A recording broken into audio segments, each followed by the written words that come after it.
नमस्कार साथियों, आपका स्वागत है जय बजरंग इंस्टीट्यूट पर। जैसा कि आपने पिछले वीडियो में देखा, हमने विजयनगर साम्राज्य पढ़ा और उसका प्रशासन व्यवस्था रह गई थी। आज उसको हम देखेंगे और आयंकर और नायंकर व्यवस्था को भी हम देखेंगे। तो आयंकर और नायंकर व्यवस्था का क्या होती है, तो उसको आज हम बताएंगे। तो आयंकर और नायंकर ये दोनों ही पद वंशानुगत हुआ करते थे। और आयंकर में क्या हुआ करता था, आयंकर में 12 प्रशासनिक अधिकारी नियुक्त किए जाते थे और इन अधिकारियों को वेतन नहीं दिया जाता था, वेतन के बदले भूमिखंड दिया जाता था।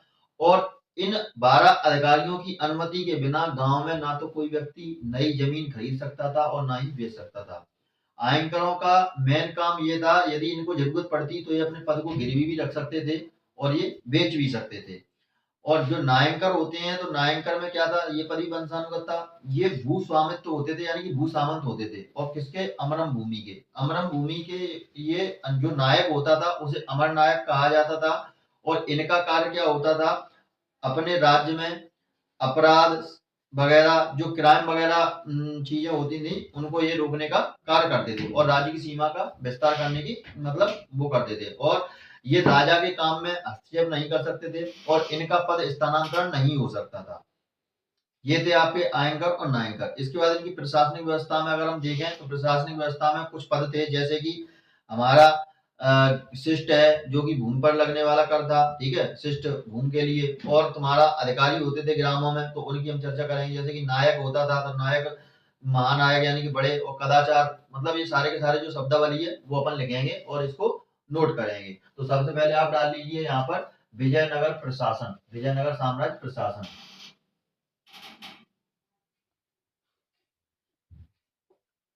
विजयनगर साम्राज्य। अब इधर आप लिखेंगे आयंकर व्यवस्था, आयंकर। ठीक है, और इधर लिखेंगे आप नायंकर व्यवस्था। कई कई जगह नायंगार भी मिला है, ठीक है, और कई कई जगह ये आयंगार भी मिला है। तो आपको ये दोनों ही याद रखने हैं। तो क्या होता था, ये पद वंशानुगत होता था। ये पद वंशानुगत होता था।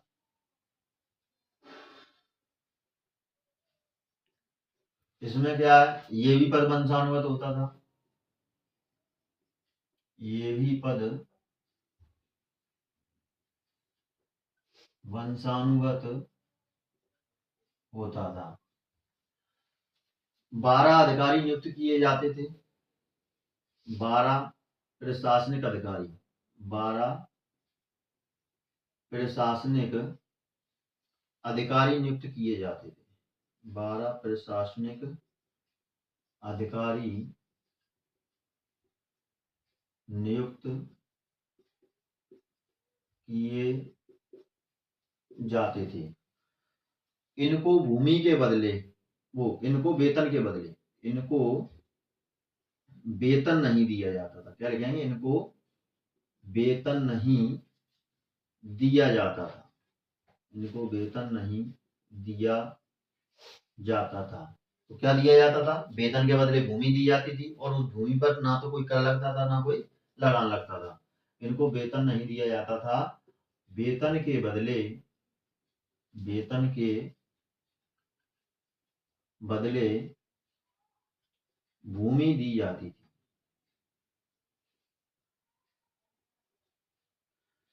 इस भूमि पर कोई, इस भूमि पर कोई कर नहीं लगता था, कोई कर नहीं लगता था। ठीक, जरूरत पड़ने पर, इनका पहले काम लिख लेते हैं, इनका कार्य क्या था। तो इन अधिकारियों की, इन अधिकारियों की अनुमति के बिना, इन अधिकारियों की अनुमति के बिना कोई भी व्यक्ति, कोई भी व्यक्ति गांव में ना तो नई जमीन खरीद सकता था और ना ही बेच सकता था। गांव में नई जमीन ना खरीद सकता था ना बेच सकता था। ना खरीद सकता था और ना बेच सकता था, और ना बेच सकता था। इसके बाद क्या था, जरूरत पड़ने पर, जैसे मान के चलिए इन अधिकारियों को पैसों की जरूरत है, आर्थिक तंगी से अगर ये जूझ रहे हैं तो जरूरत पड़ने पर ये अपने पद को गिरवी भी रख सकते थे और बेच भी सकते थे। क्या लगेंगे यहाँ पर, जरूरत पड़ने पर, जरूरत पड़ने पर ये अपने पद को, ये अपने पद को गिरवी या बेच सकते थे, गिरवी रख सकते थे या बेच सकते थे। इसके बाद चलते हम इसमें, इसमें क्या था, ये पद वंशानुगत था और ये भू सामंत हुआ करते थे। ये भू सामंत हुआ करते थे, ये भू सामंत हुआ करते थे। और भू सामंत किसके, अमरम भूमि के, अमरम भूमि। और अमरम भूमि का नायक कौन हुआ करता था, अमरम भूमि का नायक अमर नायक हुआ करता था। अमर नायक, अमर नायक, अमर नायक कौन, इसका अमरम भूमि का अधिकारी। क्या लिखेंगे, अमरम भूमि का अधिकारी। इनका कार्य क्या था, इनका कार्य था कि पहले तो ये राजा के कार्य में हस्तक्षेप नहीं कर सकते थे। क्या लिखेंगे, ये राजा के कार्य में हस्तक्षेप नहीं कर सकते थे, नहीं कर सकते थे। ये राजा के कार्य में हस्तक्षेप नहीं कर सकते थे। दूसरा था तुम्हारा क्या, राजा के कार्य में हस्तक्षेप नहीं कर सकते। दूसरा, इनका पद स्थानांतरण नहीं होता था, इनके पद का, इनके पद का स्थानांतरण, स्थानांतरण नहीं होता था। ठीक है। और क्या कार्य था इनका, राज्य में, राज्य में शांति सुरक्षा बनाए रखना, राज्य में शांति सुरक्षा बनाए रखना और आपराधिक मामलों को रोकना, आपराधिक मामलों को रोकना। ठीक है, ये आप इसको नोट कीजिए, आगे हम चलते हैं। देखिए अब आपको डालना है विजयनगर साम्राज्य प्रशासन। इसमें जो कुछ अधिकारी टाइप के शब्दावली है उनको आपको देखना है। तो जो नायक होते हैं वो कौन होते थे, बड़े सेना नायक। कौन थे, बड़े सेना नायक। ठीक है। इसके बाद जो महानायक होते हैं, यह ग्राम में घूमकर कार्रवाई का निरीक्षण करना, इनका काम क्या था,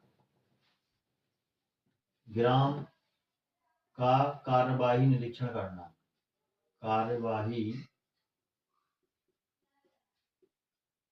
निरीक्षण करना। इसके बाद एक दंड नायक होते हैं, कदाचार का प्रमुख है, कदाचार का प्रमुख। इसके बाद अमर नायक, अमरम भूमि के। ठीक है, ये तो बता ही दिया था अभी।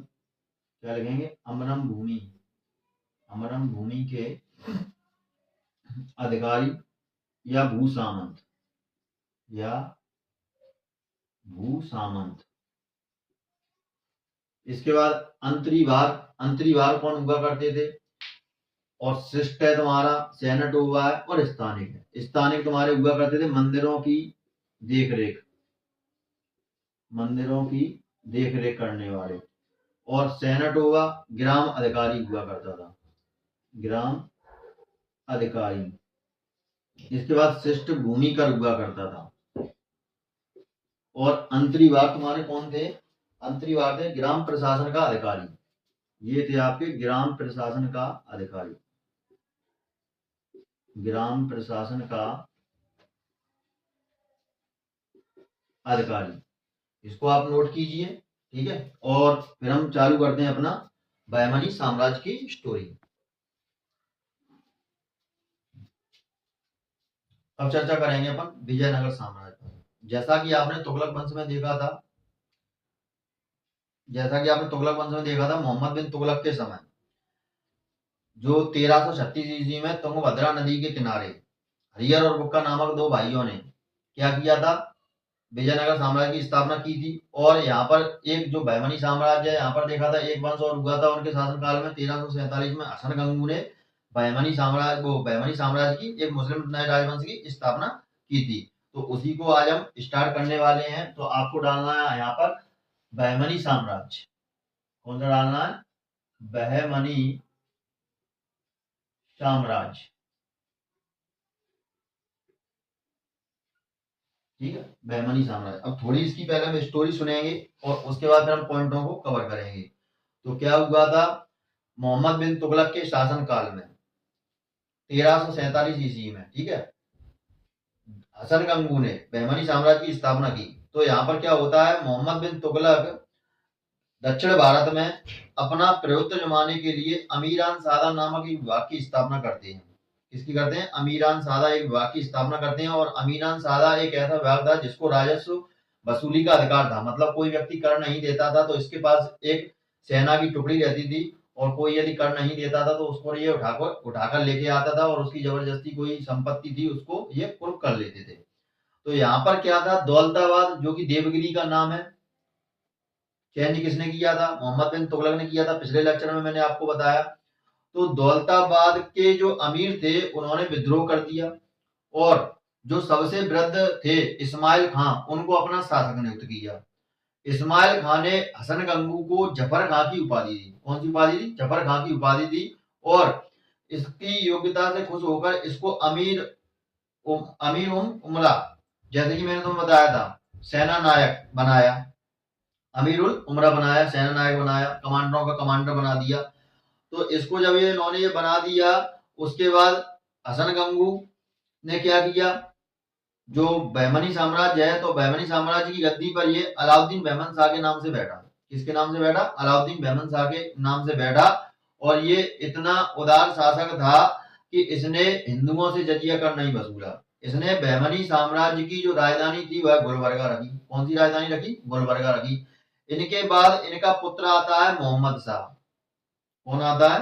मोहम्मद शाह। और मोहम्मद शाह तुम्हारा क्या करता है? मोहम्मद शाह इनका जो पुत्र है, यह पहली बार गोला और बारूदों का प्रयोग करता है। ठीक है, कौन सा प्रयोग करता है? गोला और बारूदों का प्रयोग करता है। और इसके शासन काल में जो नियमावली थी उसको नहीं मानता था कोई, तो कठोर दंड देने का प्रावधान भी था। अब आपको एक बार ध्यान हो, मैंने इब्राहिम लोदी का और बाबर का युद्ध करवाया था, वहां पर मैंने बताया था कि गोला और बारूदों का प्रयोग किया गया था।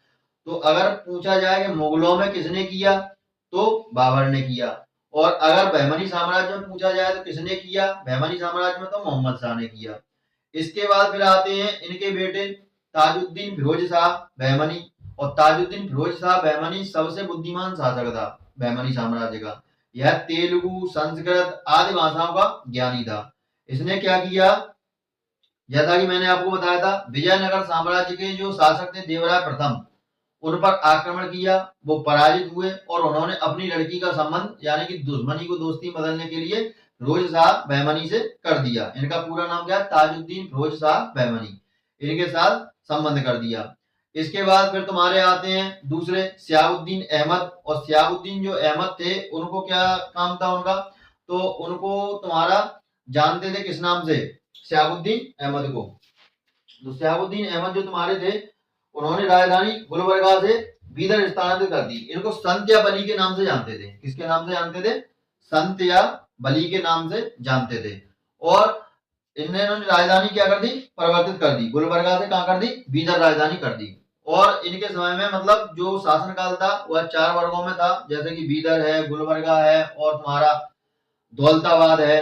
तो ये मतलब 4 वर्ग इन्होंने गोलकुंडा, तो ये 4 वर्गों में साम्राज्य इनके समय में बटा हुआ था। ठीक है, और फिर इसके बाद आते हैं तुम्हारे हुमायूं, अलाउद्दीन हुमायूं शाह। ये हुमायूं बाबर वाले नहीं है, ये वाले अलग हैं। इनका नाम क्या है? अलाउद्दीन हुमायूं शाह। इनको जालिम या दक्कन का नीरो कहकर पुकारा जाता था। इनका जो वजीर था वह महमूद गवाह था, वजीर कह लो, प्रधानमंत्री कह लो।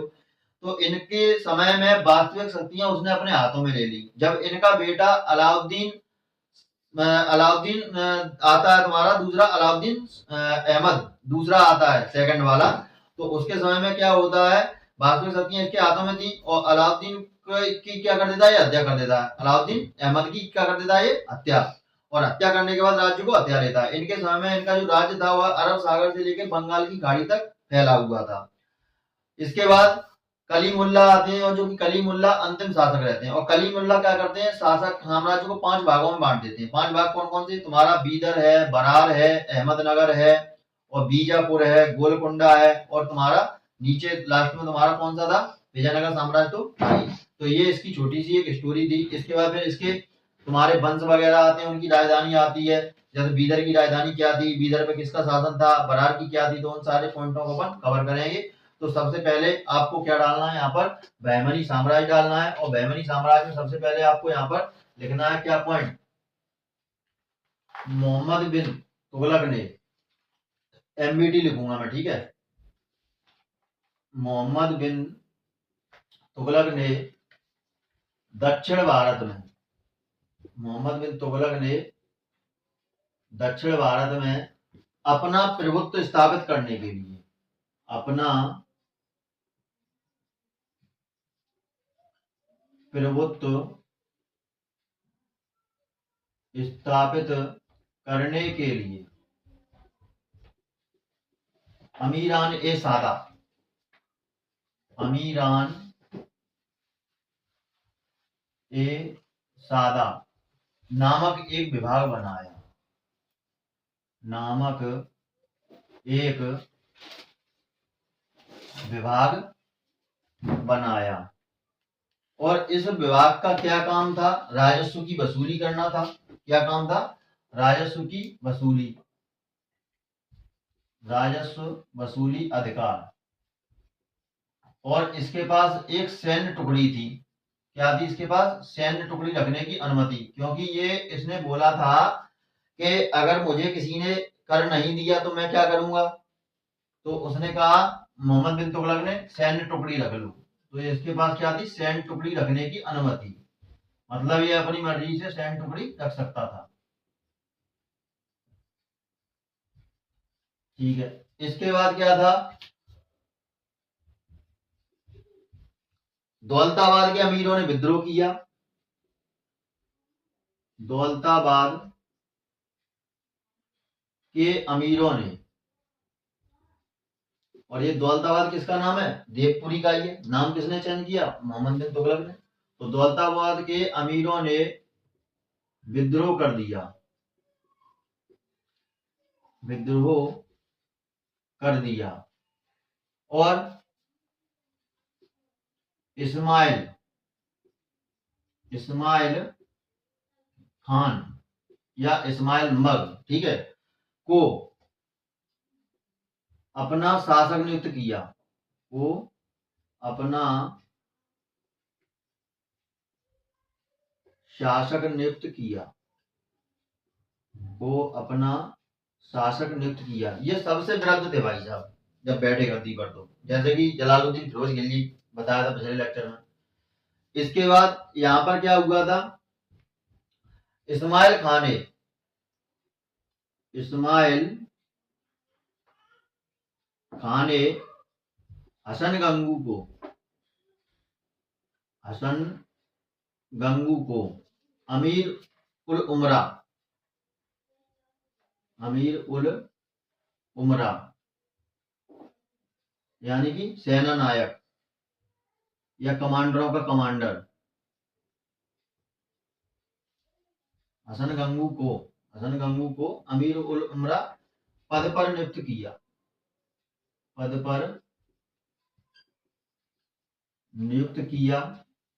और जफर खां की उपाधि दी, इसकी योग्यता से प्रसन्न थे, और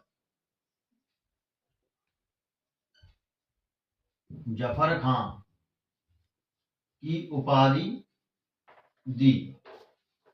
इसके बाद क्या था, तो इन्होंने क्या किया, जफर खां की इनको उपाधि मिल गई। अब इन्होंने मोहम्मद बिन तुगलक के शासन काल में ही, मोहम्मद बिन तुगलक के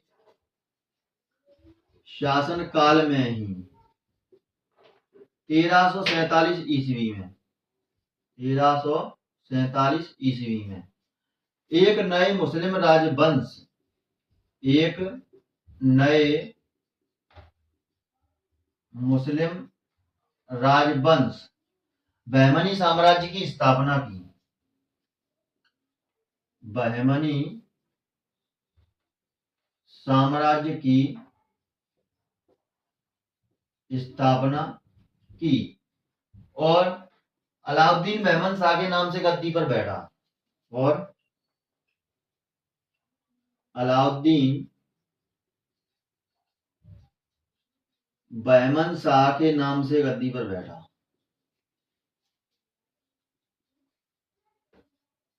नाम से गद्दी पर बैठा। अब आपके मन में क्वेश्चन 3 फिट होने चाहिए। हसन गंगू के 2 नाम हो गए, एक तो जफर खां की उपाधि मिल गई, तो जफर खां किसे कहा जाता था, अलाउद्दीन बहमन शाह किसे कहा जाता था, तो कौन था, हसन गंगू। ठीक है, तो क्या हो गया अपना हसन गंगू। कहां लिखा है मैंने, हसन गंगू, जरा हसन गंगू। तो आपको इनके नीचे अंडरलाइन करनी है, हसन गंगू, जफर खां और तुम्हारा अलाउद्दीन बहमन शाह। इसके नाम मतलब कितने हो गए, एक अलाउद्दीन बहमन शाह हो गया, एक हो गया तुम्हारा जफर खां। तो के नाम से गद्दी पर बैठा और बहमनी साम्राज्य की, और बहमनी साम्राज्य की, और बहमनी साम्राज्य की राजधानी गुलबर्गा रखी। राजधानी क्या बनाई इसने, गुलबर्गा,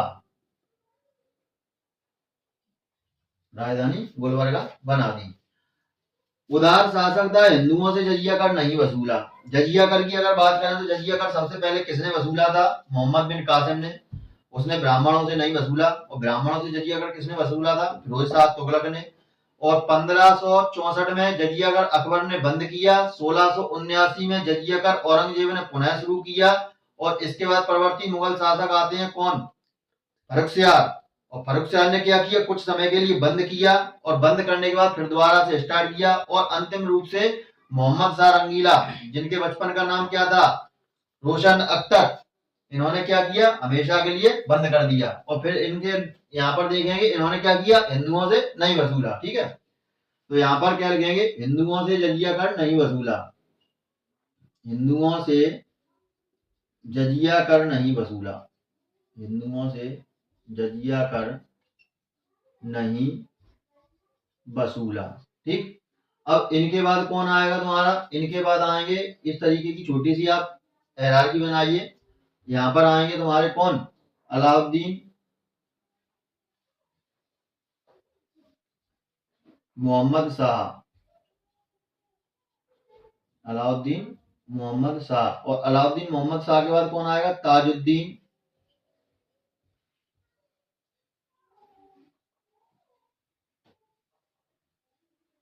ताजुद्दीन फिरोज शाह, ताजुद्दीन फिरोज शाह। और इन सब के पीछे क्या लगेगा, बहमनी, बहमनी।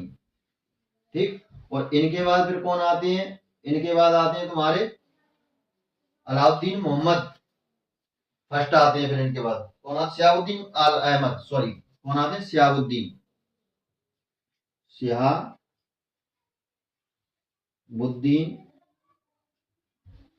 अहमद फर्स्ट। ठीक, और फिर इनके बाद कौन आएगा, इनके बाद आएगा तुम्हारा अलाउद्दीन हुमायूं, अलाउद्दीन हुमायूं, और इसको जालिम के नाम से भी जाना जाता था। ठीक है, अलाउद्दीन हुमायूं। और अलाउद्दीन हुमायूं के बाद कौन आएगा तुम्हारा, सियाबुद्दीन अहमद हो गए। अब ये तुम्हारे अहमद द्वितीय आ जाएंगे यहाँ पर। ठीक है, अहमद द्वितीय। और लास्ट में कौन आ जाए, कलीमुल्ला, कलीमुल्ला।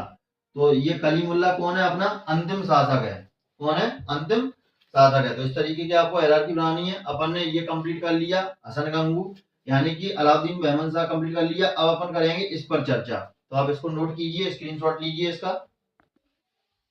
अब यहाँ पर अपन को क्या डालना है, अलाउद्दीन बहमन शाह के बाद कौन सा आ जाएगा तुम्हारा, अलाउद्दीन मोहम्मद शाह।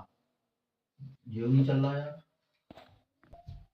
अब डालना है यहाँ पर अलाउद्दीन मोहम्मद शाह, अलाउद्दीन मोहम्मद शाह। तो यहाँ पर अपन इनके बारे में पॉइंट क्या लिखेंगे, पुत्र हैं किसके, अलाउद्दीन बहमन शाह के पुत्र, अलाउद्दीन बहमन शाह के पुत्र, अलाउद्दीन बहमन शाह के पुत्र। ठीक है, दूसरा पॉइंट, पहली बार गोला बारूद का उपयोग, पहली बार गोला बारूद का उपयोग किया इन्होंने। अगला पॉइंट क्या लिखेंगे, अगला पॉइंट लिखेंगे साम्राज्य को 4 भागों में, साम्राज्य को 4 भागों में। अगर जैसे आप लोगों को राइटिंग में इशू हो तो मेरे बोलने पर ध्यान देना, ठीक है। साम्राज्य को 4 भागों में, कौन कौन सा, तुम्हारा गुलबर्गा और बीदर, बरार और तुम्हारा गोलकुंडा, दौलताबाद, सॉरी दौलताबाद, दौलताबाद, ये 4 वर्गों में इन्होंने कर दिया। ठीक है, और इनके विषय में पॉइंट क्या है, अनुशासनहीनता पर कठोर दंड का प्रावधान, अनुशासनहीनता पर कठोर दंड का प्रावधान, कठोर दंड का प्रावधान, ये हो गए इनके पॉइंट। इसके बाद आपको डालना है ताजुद्दीन फिरोज शाह बहमनी,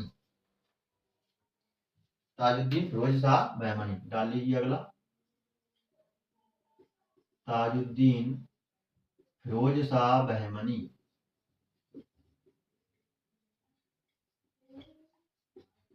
ताजुद्दीन फिरोज शाह बहमनी। और इनमें पॉइंट आपको क्या लिखना है, बहमनी साम्राज्य का सबसे बुद्धिमान शासक, बहमनी साम्राज्य का सबसे बुद्धिमान शासक, सबसे बुद्धिमान शासक। क्यों, क्योंकि इसको कई भाषाएं आती थी, जैसे तेलुगु, संस्कृत, अरबी, ऐसी कई भाषाएं इसको आती थी, मलयालम, तमिल, मलयालम, तमिल आदि भाषाओं का ज्ञान था, आदि भाषाओं का ज्ञानी। ठीक है, आदि भाषाओं का ज्ञानी। इसके बाद इन्होंने क्या किया था, विजयनगर साम्राज्य के शासक पर क्या किया था, आक्रमण, विजयनगर साम्राज्य, विजयनगर साम्राज्य के शासक देवराय प्रथम, देवराय प्रथम पर आक्रमण किया, देवराय प्रथम पराजित हुए, देवराय प्रथम पराजित हुए और अपनी पुत्री का विवाह, अपनी पुत्री का विवाह फिरोज शाह बहमनी के साथ कर दिया, फिरोज शाह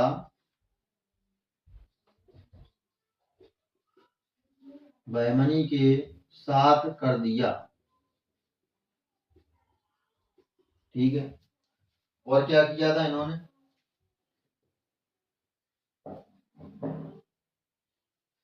अब बस यही इनके पॉइंट है। ठीक है, सबसे बुद्धिमान शासक था, ठीक।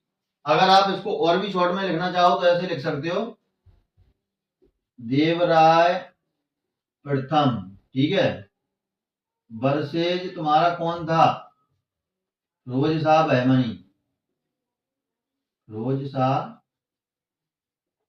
बहमनी। यहाँ पे डालो युद्ध, ठीक है, इसको लाइन खींचो ऐसे, इसको करो पराजित, इसको करो राइट, और यहाँ पर लिख दो पुत्री का विवाह या पुत्री दी, ठीक है। ये मतलब और शॉर्ट हो गया अगर आप इस तरीके से लिखना चाहो तो। इसके बाद डालना है आपको शहाबुद्दीन अहमद शाह प्रथम। क्या डालना है, शहाबुद्दीन अहमद शाह प्रथम, शहाबुद्दीन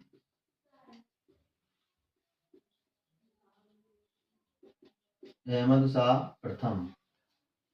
इसके पॉइंटों को नोट कीजिए, पॉइंट इसके लिखने हैं। बहमनी साम्राज्य का की राजधानी, बहमनी साम्राज्य की राजधानी,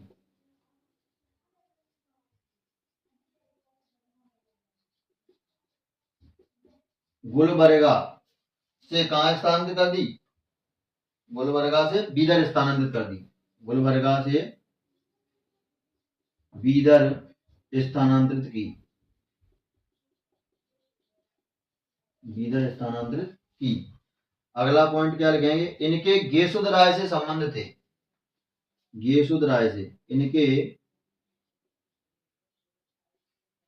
गेसुद राय, गेसुद राय से मधुर संबंध थे, गेसुद राय से मधुर संबंध थे। और गेसुद राय की एक रचना है, कौन सी है रचना, ओ रचना है आपकी मिराज उल आशिकी, मिराज उल आशिकी इनकी रचना है। ये आपको विशेष तौर पर ध्यान रखना है। ये होगा इनके समय में हुआ जो, ठीक है। अब इसके बाद आपको डालना है अलाउद्दीन हुमायूं, यहां पर डाल लेना अलाउद्दीन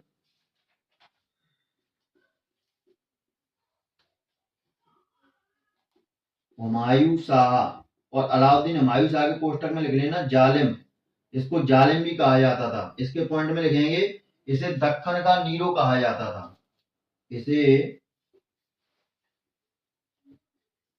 दक्कन का नीरो कहा जाता था, नीरो कहा जाता था। इसका वजीर अपन देखेंगे या इसका प्रधानमंत्री, इसका प्रधानमंत्री कौन था, महमूद गवा, महमूद गवा। और वास्तविक शक्तियां किसके पास थी, महमूद गवा के पास थी।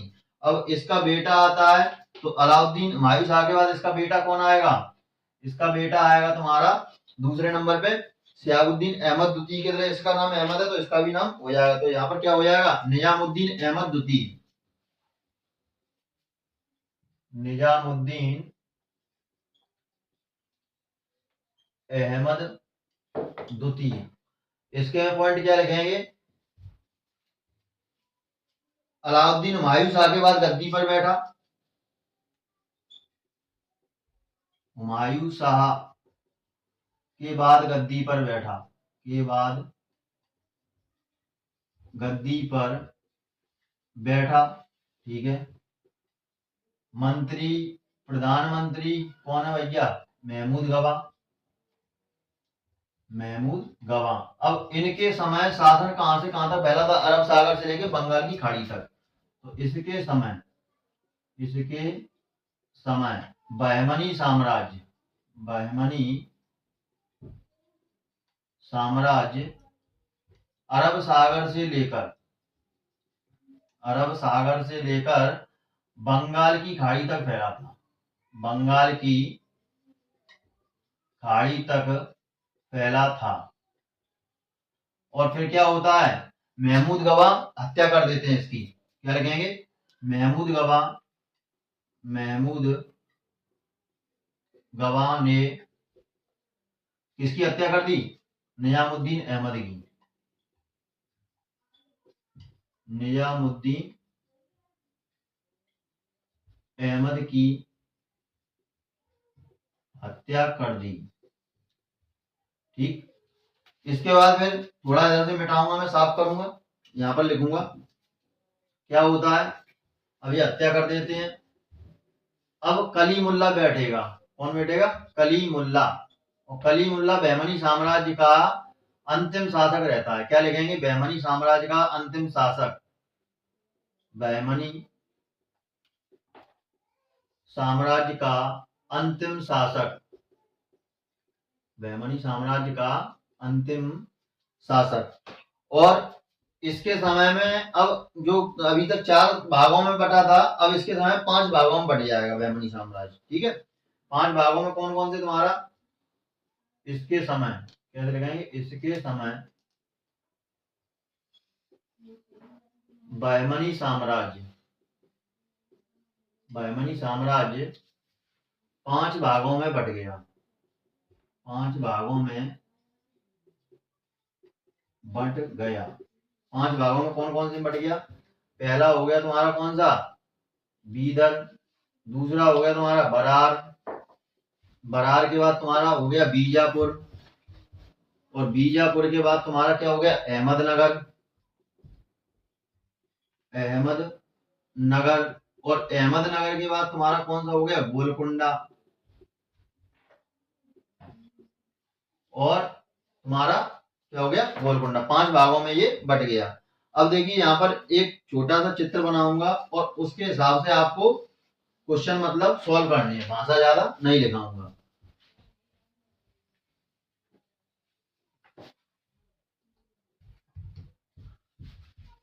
ये देखिए यहाँ पर है तुम्हारा बरार। क्या है? बरार। और ये दिशा सभी जानते हैं, ये दिशा है पश्चिम, ये दिशा है पूरब, ये दिशा ऊपर है उत्तर, और ये दिशा तुम्हारी दक्षिण। तो बरार के पश्चिम में कौन सा है तुम्हारा? अहमदनगर। बरार के पश्चिम में कौन सा है? अहमदनगर। बरार के दक्षिण में क्या है तुम्हारा? बीदर। बरार के दक्षिण में क्या है? बीदर। अब यहाँ पर दक्षिण पश्चिम दिशा में कौन सा है तुम्हारा? दक्षिण पश्चिम दिशा में, दक्षिण पश्चिम दिशा में तुम्हारा आ जाएगा यहाँ पर बीजापुर। दक्षिण पश्चिम दिशा में कौन सा आया तुम्हारा? बीजापुर। और दक्षिण पूरब में कौन सा आ जाएगा? दक्षिण पूरब में तुम्हारा है यहाँ पर गोलकुंडा। गोलकुंडा। और यहाँ पर तुम्हारा था बहमनी साम्राज्य, वो सॉरी विजयनगर साम्राज्य। कौन सा था तुम्हारा? विजयनगर साम्राज्य। अब क्वेश्चन जैसे तुमसे पूछे कि बरार के दक्षिण में क्या है, तो बीदर। बरार के पश्चिम में क्या है? अहमदनगर। बीदर के दक्षिण पश्चिम में क्या है? बीजापुर। बीदर के दक्षिण पूरब में क्या है? गोलकुंडा। और नीचे क्या है? विजयनगर साम्राज्य। तो इसमें भाषा लगाने से बढ़िया ये वाला डायग्राम आप छापो और बढ़िया आराम से तरीके से इसको सॉल्व करो क्वेश्चन को। ये डायग्राम आपको छाप लेना है। इसके बाद चलते हैं हम यहाँ पर एक साइड में डालेंगे अपन सन। ठीक है, फिर डालेंगे अपन तुम्हारे वंश। सन और तुम्हारे वंश है, तुम्हारे पूरी टेबल बना देता हूँ एक एक करके पहले। अब देखो यहाँ पर आपको क्या क्या लिखना है? सन है, प्रांत है, वंश है, राजधानी है और संस्थापक है। तो 1484, 1489, 1490 और 1518 और 1526। कैसे याद रखेंगे? 84, 89, 90, 18, 26। 84, 89, 90, 18, 26। तो 84, 1484, 1489, 1490 और 1518, 1526। इसके बाद प्रांत कौन कौन से थे? प्रांत तुम्हारा पहला था तुम्हारा कौन सा? बरार। पहला कौन सा प्रांत था तुम्हारा? बरार। और बरार के बाद था तुम्हारा बीजापुर। और बीजापुर के बाद था तुम्हारा यहाँ पर लिखिए आप बीदर। ऐसे ही जिस तरीके से मैं लिखता जा रहा हूँ उस तरीके से यदि याद करोगे तो सरल रहेगा। बरार, बीजापुर और बीदर। यहाँ पर लिख लो गोलकुंडा। और यहाँ पर लिखिए आप अहमदनगर। अहमदनगर। अब वंश कौन कौन से थे और राजधानी कौन कौन सी थी? तो वंश में देखना अपन, देखो पहले अपन देखेंगे राजधानी। राजधानी यहाँ पर लिखेंगे इलिसपुर। इलिचपुर। ठीक, और फिर हो जाएगी यहाँ पर नौरिसपुर। नौरिसपुर। अहमदनगर की राजधानी अहमदनगर। गोलकुंडा की राजधानी गोलकुंडा। और बीदर की राजधानी बीदर। ठीक, इतना हुआ सरल। अब इसके बाद यहाँ पर हम देखेंगे, यहाँ पर कौन सा आएगा तुम्हारा वंश, पहले आएगा तुम्हारा इमाद शाही। कौन सा वंश है यहाँ पर, इमाद शाही। ठीक, इसके बाद लिखना है तुम्हें यहाँ पर बीजापुर में, आप लिखोगे कौन सा, बीजापुर में आपको लिखना है आदिल शाही। बीजापुर में आपको लिखना है आदिल शाही। और अहमदनगर में लिखना है आपको निजाम शाही। और गोलकुंडा में आपको लिखना है कुतुब शाही। ठीक है, कुतुब शाही या शाह लिख सकते हो। बीदर में आपको क्या लिखना है, बरीद शाही। बरीद शाही। अब इसके जो संस्थापक हैं, संस्थापक पर आपको लोड नहीं पड़ेगा, क्योंकि उन संस्थापकों के पीछे इमाद शाही, आदिल शाही, निजाम शाही, कुतुब शाही और बरीद शाही आपको देखने को मिल जाएगा। जैसे यहाँ पर इसका संस्थापक पहला कौन सा है, इसका संस्थापक है तुम्हारा फतेह उल्लाह। क्या है, फतेह उल्लाह। फतेह उल्लाह। और पीछे क्या लिखेंगे अपन, फतेह उल्लाह इमाद शाही। फिर इसका है त्यार आपका यूसुफ। ठीक है, और पीछे क्या लिखेंगे, यूसुफ आदिल शाही। फिर इसके बाद तुम्हारा निजाम, तो यहाँ पर लिखेंगे अहमद, और पीछे अहमद निजाम शाही। क्या लिखेंगे, अहमद निजाम शाही। और मलिक अहमद, सॉरी यहाँ पे क्या लिखना है आपको, मलिक अहमद। मलिक अहमद। मलिक अहमद। और पीछे आपको जोड़ना है निजाम शाही। इसके बाद कुतुब शाही में तुम्हारा जो कुतुब शाही वही आएगा, कुतुब शाह। और बरीद शाही में तुम्हारा क्या हो जाएगा, बीदर में, बीदर में तुम्हारा हो जाएगा बरीद शाही। ठीक है, और इसके शासक का नाम क्या हो जाएगा, अमीर अली बरीद। अमीर अली बरीद। अमीर अली बरीद। ठीक है, पीछे क्या हो जाएगा, बरीद शाही। तो ये मतलब आप इस तरीके से यदि लिखकर याद करेंगे तो आपको ये आसानी से याद हो जाए। सन कैसे याद करनी है, 84, 89, 90, 18। एक बार मन में बोलो 84, 89, 90, 18। ऊपर आपको क्या बोलना है, बरार, बीजापुर, बीदर। बरार, बीजापुर और फिर लास्ट में बीदर, फिर उससे ऊपर गोलकोंडा, फिर अहमदनगर। इसके बाद फिर वंश कैसे पहले राजधानी करना, इरिचपुर, नौरिसपुर, और गोलकुंडा की गोलकुंडा, अहमदनगर की अहमदनगर, और बीदर की बीदर हो गई। इसके बाद वंश आपको कैसे करने, इमाद शाही, आदिल शाही और निजाम शाही, कुतुब शाही और बरीद शाही। बीदर का हो गया बरीद, गोलकुंडा का कुतुब, ठीक है, अहमदनगर का निजाम शाही और बीजापुर का आदिल शाही, बरार का इमाद शाही। और संस्थापक ऑटोमेटिक याद हो ही जाएंगे। यदि ध्यान भी ना रहे तो आपको पीछे ये जुड़े हुए मिलेंगे। तो उम्मीद करता हूँ आपको बहमनी साम्राज्य पसंद आया होगा। और कल से हम स्टार्ट करेंगे आपके मुगल, और मुगल पूर्ववर्ती और परवर्ती दोनों मुगल अपन कराएंगे। तो यहाँ पर अपना ये साम्राज्य खत्म हो चुका है। मिलते हैं अगले वीडियो में। यदि आपको कंटेंट अच्छा लगता है तो लाइक कीजिए, शेयर कीजिए, सब्सक्राइब कीजिए। मिलते हैं अगले वीडियो में, तब तक के लिए जय हिंद, जय भारत।